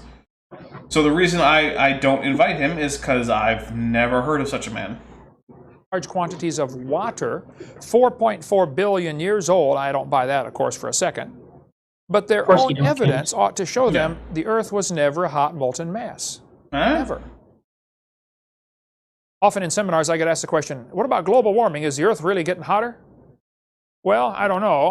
I've lived on it for 53 years now, but to me it seems about the same. This is all. That's because you haven't looked at the data, Ken. Always been, but of course that's a short time frame compared to the big picture. According to the 1 Corinthians, it says the earth is the Lord's. God owns the world. Psalmist said, Psalm 8, when I consider the heavens, God made the heavens, and he made man to have dominion over them. Our job is to be the tenant. God's the owner, he's the landlord, we're the tenant. Our job is to take care of his earth. It doesn't belong to us, but we're supposed to take care of it. It belongs to him. Now, Karl Marx, in his Communist Manifesto, gave 10 ways to destroy a capitalist country and turn it into a communist country. Number 1 was abolish private property. That was essential to destroy capitalism. Nobody's allowed to have private property. Well, if you read through the Bible in Leviticus 25, it talks about in the 50th year, they have the year of Jubilee. You proclaim liberty throughout the land, and everybody returns to his possession. There's a good link here between liberty and having your own possessions. See, if you own it, you control it. So if God created the world, he owns it. He controls it, and he's let man use it for his glory. And there are those who don't like that idea, guys like Karl Marx and communists. They think, no, the world belongs to us, and we control it. There is no God. But in 1 Kings, it talks about having your own vine, your own fig tree, drink water out of your own cistern, running waters out of your own well. Private property is essential to liberty. And Peter Burrell said, we reject the idea of private property. Kids in school today are having pledges like this. Talk about stupid. This kind of stuff's on the walls of many public schools. I pledge allegiance to the earth, which I do love and depend on, and to all life on land, air, and sea, which is as much a part of earth as me. This one says, I pledge allegiance to the world, to care for earth, sea, and air, to honor every living thing with peace and justice everywhere. Jacob Redstead told me a couple years ago, he said when he was in 3rd grade in elementary school in Minnesota, his teacher, Miss Klophocky, took down the American flag and had the 3rd graders pledge to the earth instead. What does any of this have to do with anything? I don't actually know. Can you imagine? Boys and girls, we're going to pledge to the world today. We're starting these kids in 3rd grade. Half the cartoons on Saturday morning TV now are that kind of way, Destroy the mean old capitalists, that are destroying the world, and save the planet, Captain Planet. There's all kinds of cartoons designed to get the kids thinking that, we got to save the earth. Well, I am against pollution, and I'm against destroying things unnecessarily, okay? But the real purpose of this environmental movement and the big scare about global warming is not to save the earth. The purpose is to establish communist plank number 1, abolish. I'm going to take a quick drink. I have yet to hear of an environmental measure that abolishes private property. There have been some that put serious infringements on private property's use. So I don't know if Bent, have you heard of the shoot, shovel, and shut up idea? No. That's an idea where if you find an endangered species on your property, if you let anyone know that it's there, the uses that you can put to your property are severely limited. So your best bet is to kill off every single member of the endangered species, bury them so no one finds them, and then never tell anyone they were ever there. Okay. It's an actual problem with conservation efforts, because current conservation effort, or current, like the Endangered Species Act in the USA and similar laws elsewhere, make it economically prohibitive to use your land in many cases if you find endangered species. But if they're not there, then it doesn't matter. So yes, there are unintended consequences that go with some of these laws, but I've never heard of a single environmental regulation or proposed law or any of these things that would abolish private property. So, no, Kent. Private property. They want you to have to get a permit to cut down a tree on your own property. One guy in California had this tree was growing, obviously, into his house, and it was crushing the front porch. The house was 100 and some years old, and had been planted, and the tree was growing and was caving in the front porch. So he went to get a permit to cut down the tree. And they said, you can't cut down the tree because, the trees are protected. He said, well, then I need to get a permit to remodel my porch. They said, no, that's a house is 100 years old. That's a historic building. You can't remodel the porch. Talk about stupid. Why go ask for a permit at all? That's what starts the problem. But see, once people sign a contract to become a servant of whoever, now you're under contractual law. All right, hold up. From Vandalia in 1998 for $10, starting with a Godzilla emoji. So we're going to take a quick drink for that. I attempted to ride my bike 20 plus miles, but only made it 8 before I collapsed. Meanwhile, did anyone imagine Kent as a Saturday morning cartoon villain? Actually, I think he'd make a fairly decent one. No. I don't think so. Invite Darth Dawkins and Matt Slick onto your show. This is from Catholic Traditionalists. Did utterly refute your foolish atheist arguments. First of all, I have literally never made an atheist argument. I want you to find me an atheist argument I have ever made on this channel. Because it has never happened. This is not an atheist channel. This is a science channel. Second, if you want Darth Dawkins or Matt Slick on my show, tell them to email me. You know, if you sign a contract to become 501c3, well, then you better do everything they tell you to do, okay? So don't sign the contract. Don't get yourself tangled up in those things. And that gets difficult to do. But there's a good book on the global warming question if you want to read more. It's called Facts, Not Fear. I'm sure it's available lots of places, but Marilyn Quayle, Dan Quayle's wife, the former vice president, wrote the foreword to it. What is the real evidence about global warming? And you can take a look through that if you'd like. It's in our library, or order your own if you'd like. They said in a magazine that man-made rainforest baffles scientists. They said, a man-made rainforest that should have taken millennia to evolve has baffled scientists by springing up in just 150 years. Okay. This business of us destroying the planet and destroying these ancient rainforests. Listing the website independent.co.uk really counts as a reference there. No, it doesn't. The Independent... Because I could just go to that and be like, I don't see it anywhere unless it's still on their front, but let me go. Yeah, let's check to see if it's on the front page. I can almost guarantee you it's not on the front page.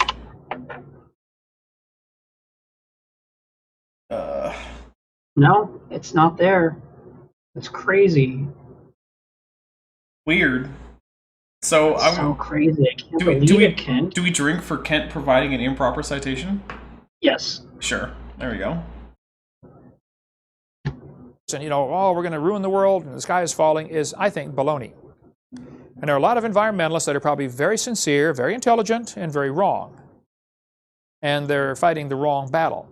Now, it's true, people abuse the environment, and when somebody's dumping chemicals upstream from my house, you know, I'm going to sue them and say, don't dump that in my water supply, okay? I'm going to take a quick drink. And here's why. Because you can't, Kent, because the United States essentially abolished environmental nuisance lawsuits. So, Kent, or anyone else, if you want to make it so that pollution is legally actionable, like it was basically up until, like, the 40s, you should be arguing for reform in civil law in the United States. Because according to British common law, which is the basis for lawsuits in the United States, pollution would count as a nuisance, which you could sue for, and which you could conduct a class action lawsuit for. But as a result of the United States wanting to become the industrial capital of the world, they basically banned such nuisance lawsuits. In what I think was a bad move. So you know what? Your argument isn't with anti-war hippie environmentalists. It's with the US government there. Okay, that's fine. But if there's an environmental problem, is the government the one to fix it? Show me anything they fixed. If they fix it, it'll cost 10 times more than it should, and probably still won't be right. I do believe in global warming, though. The Bible says in Revelation 16, the fourth angel poured out... Yeah, you know what? I will drink that. The government is usually inept at everything, except killing people. They're exceptionally good at killing people. They're really good at killing people, yeah.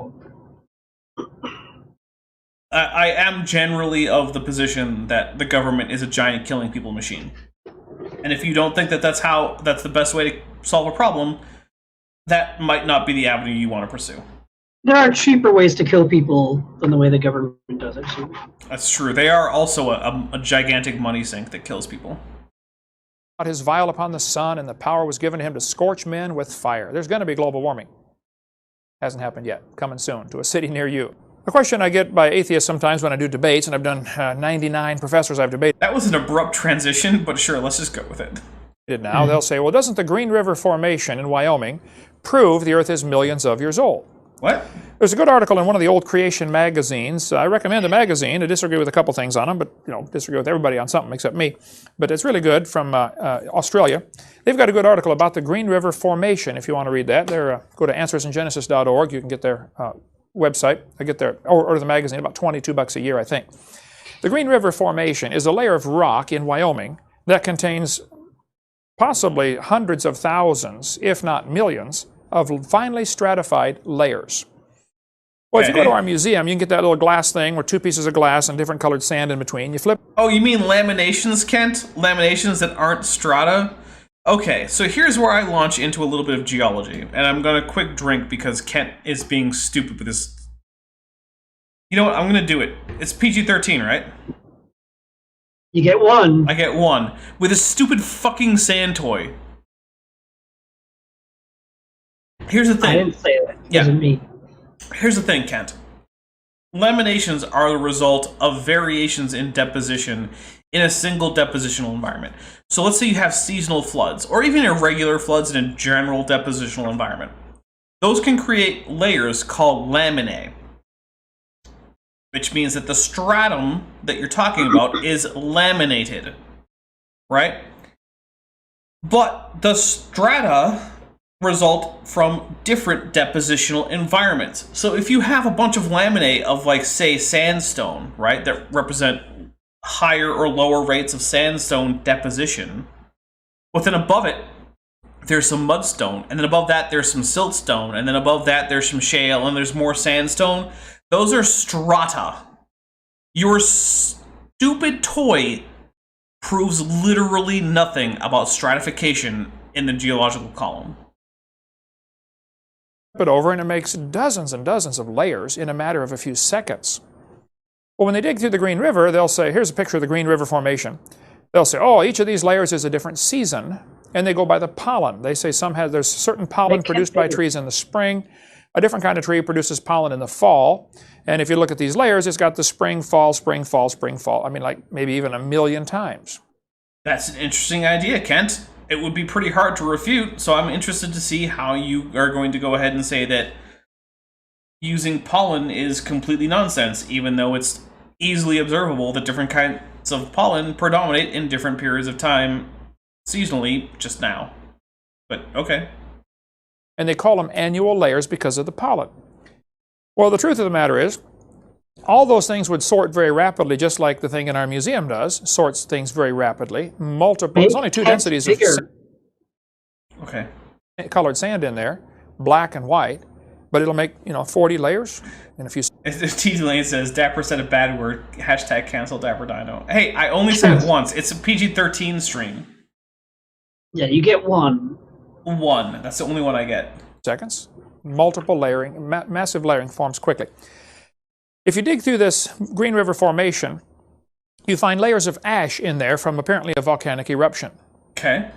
As they drill down through the ash, they count the number of layers between the two ash layers, the number of layers of Green River Formation. And it's up to 35% difference in two different places. You drill one hole, you got 100 layers. You drill another hole, you only got, 60 layers. Are you saying that different areas horizontally in a stratum might have been different? Hold the phone. That debunks all of oh wait, no, that's just a standard part of geology, Ken. And I'm going to drink for you being such an idiot that you think that that's some kind of a problem, that different parts of the same formation horizontally might have had different depositional environments. So yeah, I'm gonna take a drink. Why would that be? If those layers are really annual rings, then they should be consistent throughout the whole thing, and it's simply not. So get the article in Creation Magazine if somebody ever says to you the Green River Formation proves the Earth is millions of years old. It is not. And I get asked the question, maybe you've heard the question, what about the Mars rock? Is there really life on Mars? Like this article, are we really Martians? There was a program when I was a kid called My Favorite Martian. It was kind of like Bewitched in one of those programs, And the idea that there's been okay. life on Mars has been around for decades. Here's Percival Lowell's picture here, showing him thinking about, boy, he said that Mars seems to be inhabited is not the last, but the first word on the subject. Back 100 years ago, he said there. Yeah, Percival Lowell saw things as a result of pareidolia that didn't exist. Good job, Kent. Technically, he's right. I'll take a drink. Might be life on Mars because of the canals. Well, the Mars rover went up there. They sent, I think, I don't know how many have gone up there. Quite a few failed, you know. Yep. Good proof against evolution, but so then. What? What does that have to do with evolution, Kent? I don't know. It's so stupid. I'm going to take another drink.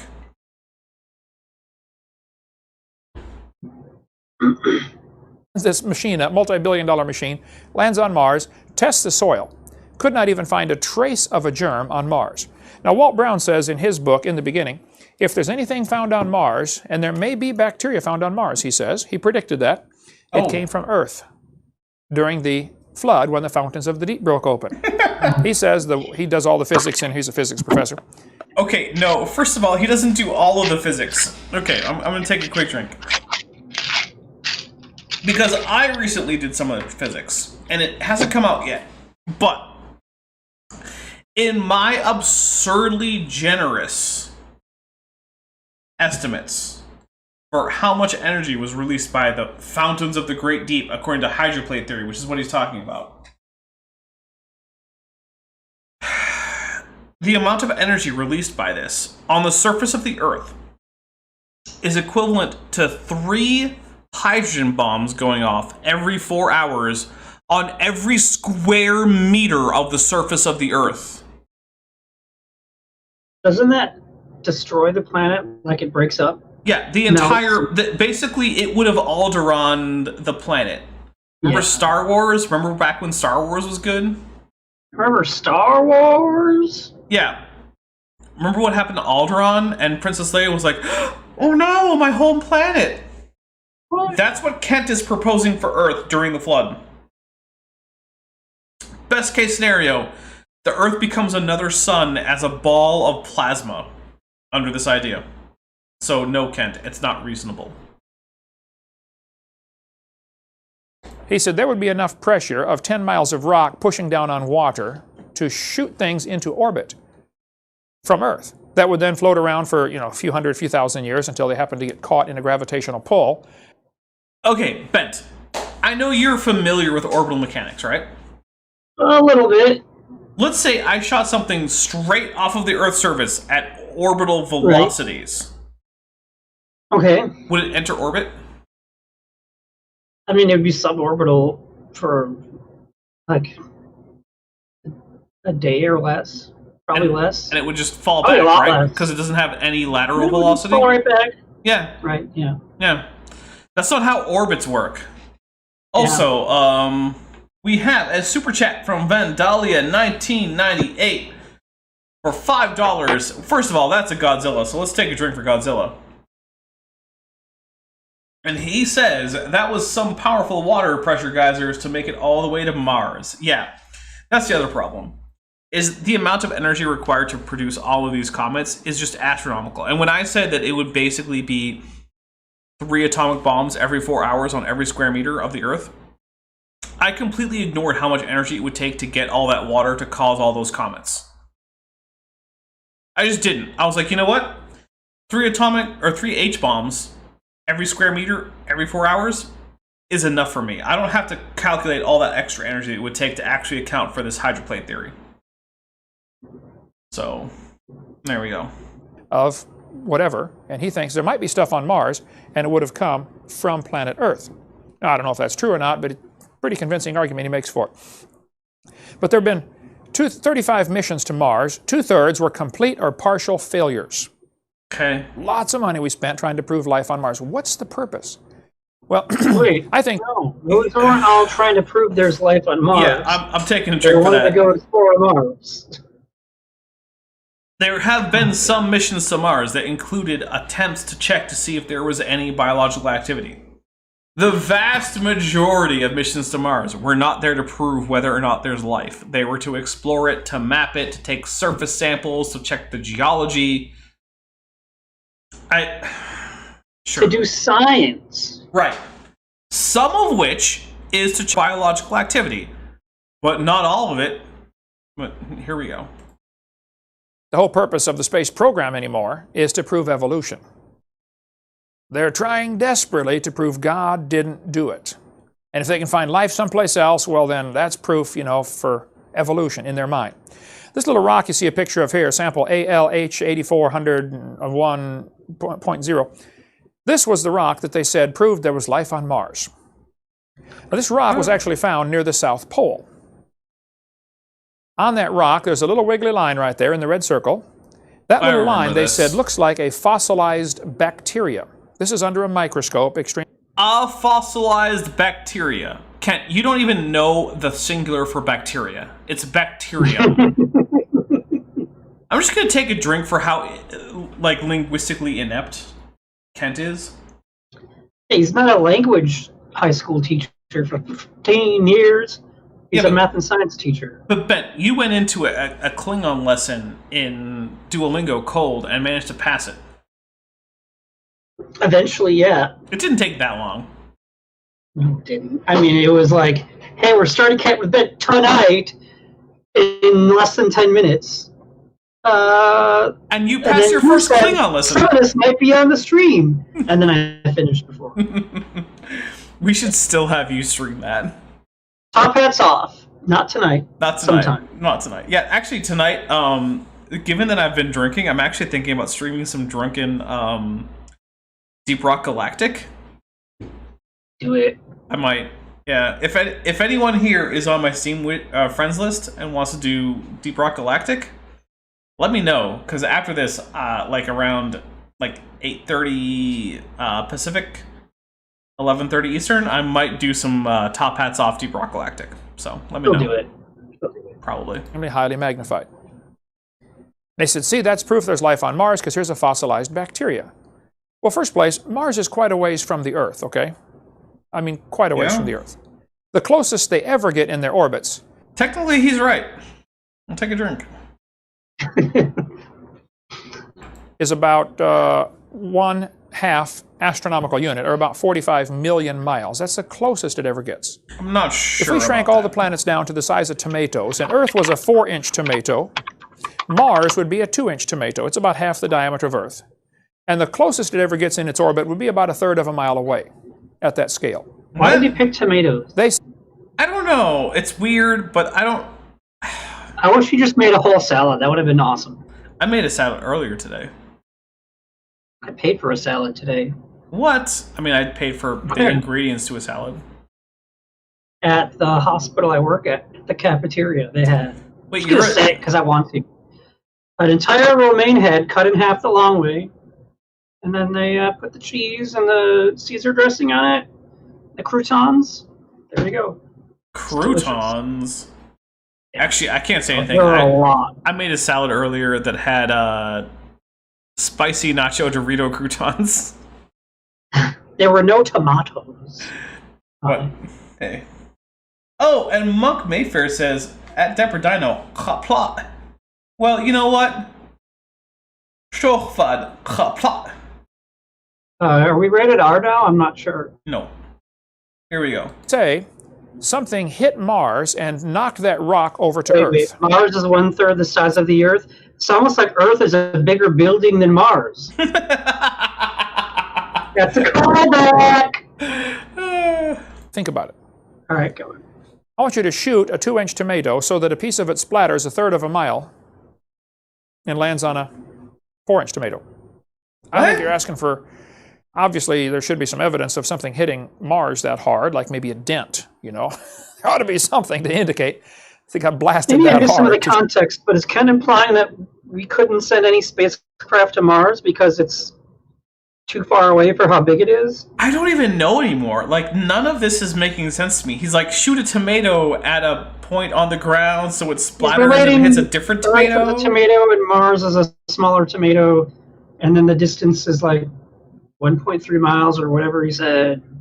I don't know. I have no idea. None of this makes sense to me. And part of that might be the alcohol, but I don't think all of it is the alcohol. Yeah, but I'm not drinking any alcohol, and I have no idea what he's talking about. That's a good point. shoot I feel something like I'm that far. watching a Neil Breen But I- movie. Don't buy the Mars rock at all. Well, basically what happened, that NASA was trying desperately to get their grant money through Congress. Congress was not about to vote for 20 bazillion more dollars for NASA to go look for, life on Mars. They claim the rock came from Mars. They claim it broke off 16 million years ago, drifted around through space, and finally landed 13,000 years ago near the South Pole. Oh, the rock That's the came claim, from Mars okay? to Earth. Yeah, I guess. But it So did, where though. was the tomato that it hit? Okay, I guess that helps with the Yeah, analogy. Kent doesn't understand orbital mechanics at all. No. The truth of Now the I've matter is it was in a switched- closet in NASA for about 7 years, this rock was. My questions would be, what did this bacteria eat for these Who did the 16 bacteria million years marry? while it's flying around through space? Well, that's the thing. It's almost certainly not a bacterium. Like, we're over that now. But I what don't did it know eat? when... I don't know for certain when Kent made this, so maybe it's reasonable to ask that question when he made this. No, I don't think so. I'm just What willing to did the give him... bacteria eat while it was on the rock in transit? Yeah. Frozen in space? Nothing, Kent. Yeah. Oh, one real quick. Hold on. I'm going to type.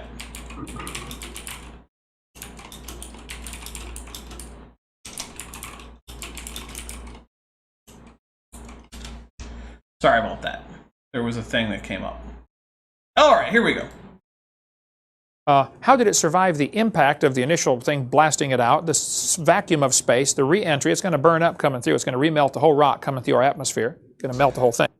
Well, I'll drink for it's going to melt the whole thing, because no, it definitely won't. If it were to melt the whole thing, then the picture that you showed would not show that fine structure. Now, granted, I don't think it's a bacterium either. I think Kent is right to be skeptical that that's a bacterium, because I don't think it is. But if the entire rock turned to liquid, it would just be a round, basically homogeneous chunk now that we have it. But it's obviously not, based on your own picture, Kent. Freezing for 13 years near the South Pole. It was a NASA-funded team that did the research on the rock, and at the same time, NASA grant money was stalled in Congress. So what really was happening was they said, guys, you got to find something important in this rock so that we can tell the people we've got to have more grant money. And Jonathan, when we did the radio program, oftentimes we'd read these articles about these, the hidden agenda was always send more money for more research. If only we had more money, we could do it in just about every article. Oh my goodness, people who rely on grant money want grant money. The horror! How dare they want to pay their own bills? I know. What craziness is this? In science magazines. As soon as the announcement was made about the Mars rock, the grant money was released. Congress voted, yes, let's give NASA $40 bazillion, okay? A few months later, they studied the rock more and said, oh, that's not a bacteria. That's actually a crystal, a carbonate crystal, a naturally forming substance. Okay, we're sorry, folks. We'll keep looking, but thanks for the grant money. Of course, they didn't return it after that. It's just simply a carbonate crystal. Because it was already spent. That forms naturally on rocks. The Bible says Eve's the mother of all living. I do not believe there's life on other planets. Did Kent just say that? Oh my gosh. I'm going to take a drink. Eve is the mother of all living. So Eve is the mother life of forms. Bacteria. Yep. Eve is the mother of my dog. Plants. Because my dog is alive. So There she Eve is. gave birth to my dog. If you take that literally, Eve is my mother and my mother's mother. But my mother isn't my mother because Eve is my mother. Yeah, it's almost like maybe that shouldn't be taken literally. Weird. I'm going to finish my protein drink. Okay. no evidence at all of any life on any other planet except right here on Earth. Question that frequently comes up is, what about theistic evolution? Couldn't God use evolution? Time out. Well, of course, that depends on what you mean by God. Time Time out. out. I want to clarify. Tesla Ranger asked a really good question. Oh, okay. Eve gave birth to all the animals? No. Eve gave birth to all the animals and all the plants. And fungi. And all the bacteria and the fungi and the protists and the algae, everything that's alive, Eve gave birth to. Man, Including God, because God's alive. her birth canal must have been pretty darn busy. if God is alive, Eve gave birth to God. Wow. So you're not wrong, but you're incomplete. All right. And herself. Okay. She gave birth Osama to bin herself. Oh, that's a good point. Laden believes in God. He's certainly got a different God than I do, okay? The Mormons believe in God. When they say our Heavenly Father, they're praying to Adam. We'll get into more Mormons in a minute. So what do you mean by God? The God that would use a process like evolution would be cruel, wasteful, and retarded. It is not the God of the Bible, that's for sure. It's not in the character of God to use an evil, mean process like evolution, where bazillions of animals have to die in order for things to improve. God is merciful. Oh my gosh. Sorry, go ahead. Kent, no. Nothing has to die for evolution to be true, and evolution isn't cruel. There's nothing cruel about evolution, Kent. Yeah. But here we go. Evolution is cruel. It's not merciful. The weakest is destroyed in evolution, not protected. No, it just doesn't have to reproduce that much. It doesn't have to be destroyed. Jacques Monod, a Nobel Prize winner, said, "Natural selection is the blindest and most cruel way of evolving new species and more complex organisms. The struggle for life and elimination of the weakest is a horrible process against which our whole modern ethics revolts.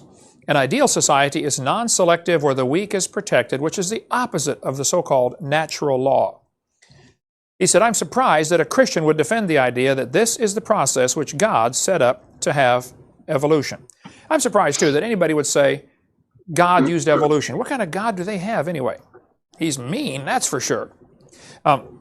Philosopher David Hull said, "Whatever the God implied by evolutionary theory and the data of natural history may be, he is not the Protestant God of waste not, want not. He is not even the awful God portrayed in the book of Job. The God of Galapagos is careless. He is wasteful. He's indifferent. He's almost diabolical.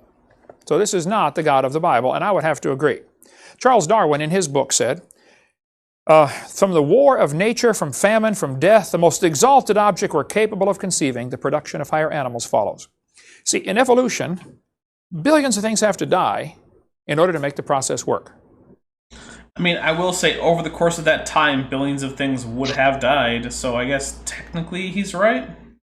But under creationism, right, nothing has ever died.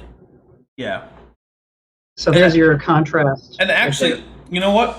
I think it is getting to that point where it is time to start wrapping things up a little bit.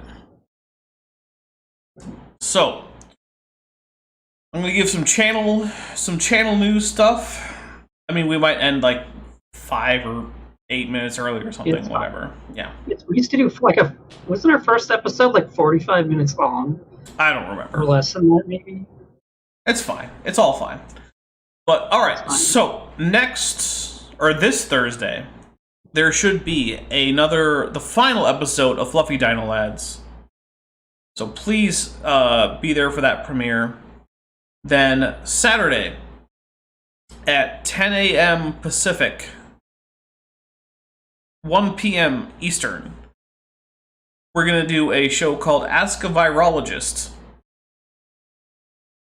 And I'm going to have an actual professional virologist who's a college professor on, talk about virology and viruses and our current situation and field questions from the audience and all that. Then there's going to be another probably Kent with Bent. I guess I can't guarantee it, but it probably will be. It might be an Eric with Erica or like a Landon with Lyle or something like that. I don't know. But there will be another Creationist Debunk stream on that Tuesday. I do not know what's going to happen that Thursday or Saturday, but I do have videos in case I don't have anything else. So there you go. Bent, what do you have to plug? CopperMagma.com. There will be changes coming soon to the website. I shouldn't say soon, as we've transitioned members. We have a new drummer officially. His name is Dion, and he's really good. And we're in the process of trying to get a second guitarist because our other guitar player has to move his wife and young child back to Australia and take care of his elderly mother who had a pretty bad fall and broke a bunch of bones. Well, that is unfortunate. It's pretty, yeah. And he doesn't want to quit the band, and he's a real good part of the band. We're gonna miss him a lot. But maybe he can hang out with Ian Chen. So. Well, there you go. But the plan right now, it was to try and record music in September. We might try to bring some of that up to August because it might be possible. We're making good progress. Okay. Which might mean there could be a new, better quality intro theme song for Dapper Dino's channel. Well, if there is, I will use it. So Yes.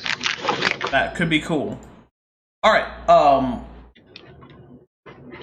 Here's the thing. I am going to be setting up a stream on Top Hats Off. If any of my mods could link Top Hats Off in the chat, that would be greatly appreciated. I'm going to do some Deep Rock Galactic, which is a space dwarf mining game. I'm also going to be switching to my personal Discord server, so if you happen to have access to that, you can come by.